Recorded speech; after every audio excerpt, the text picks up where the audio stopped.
The Eckler Studio Photograph Collection consists of more than 200 boxes containing over 500 items per box.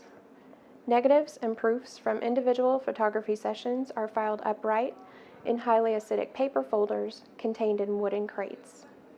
The persons photographed, as well as the date of the session, are identified at least somewhat in pencil notations at the top of each folder. The crate contents are arranged alphabetically by last name or location name in the case of some commercial photography. This collection appears to have been stored for quite some time in a space with little to no climate control. While some of the items came to us in good condition, others have roots growing throughout, and leaves, rodent feces, insects, mold, and other debris appear to be present in many of the crates. Due to the poor storage conditions, the paper elements of the collection, folders, and photographic proofs, have suffered from mold, acid migration, and fading, as well as some loss of identifying information. Similarly, the acetate, nitrate, and glass negatives have also suffered. Fading, brittleness, and acidic powdering are evident throughout. Shattering and chipping of glass negatives has also been found. Since the conditions vary from crate to crate, conservation needs are determined as we open each individual folder. In the majority of cases, the photographer recorded the first and last name, as well as the date of the portrait session, on each folder.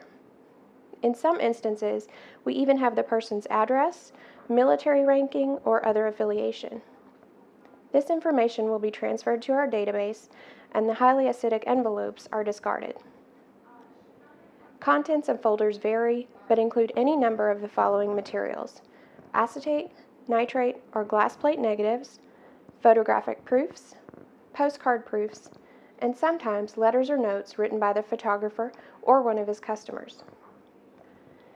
After reviewing the contents, we determine the level of conservation needed to preserve these items prior to long-term storage. Conservation of these items helps to improve their lifespan and protects our existing collections from exposure to harmful elements while stored in close proximity to one another. Preservation tasks can include using a bulb brush to remove loose surface debris, carefully separating items that may be stuck to one another. This is the result of water damage, humidity fluctuations, and chemical breakdown of the material's components. If the condition of the film will allow it, we may use a diluted film bath to gently release debris from the surface. If the surface of the item is significantly damaged, we may use a high-proof alcohol or very strong film cleaner and a cotton ball or swab for detail cleaning of the surface.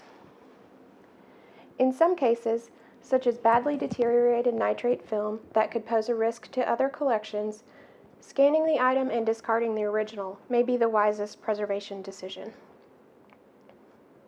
After cleaning is complete, we place the items in individually numbered sleeves, then in archival boxes.